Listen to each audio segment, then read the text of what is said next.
नमस्कार साथियों, सीएससी में आपका एक बार पुनः स्वागत है। आशा करते हैं कि आप सभी स्वस्थ होंगे, ठीक होंगे। आज की हमारी सूचना रहेगी उन दिव्यांगजनों के लिए जो कि जिनकी दिव्यांग परसेंटेज 40% से लेकर 99% तक है।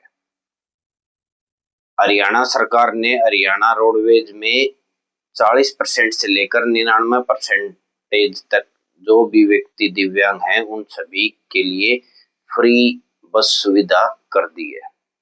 यह हरियाणा सरकार ने एक बहुत ही अच्छी पहल की है दिव्यांगजनों के लिए, जो कि 40% से ऊपर वाले सभी दिव्यांगजन फ्री यात्रा कर सकते हैं। इससे हरियाणा के 1,22,000 जो दिव्यांगजन हैं उनको बेनिफिट मिलेगा। इसी प्रकार की और जानकारियों के लिए आप हमारे चैनल को लाइक करें, शेयर करें, सब्सक्राइब करें। धन्यवाद साथियों।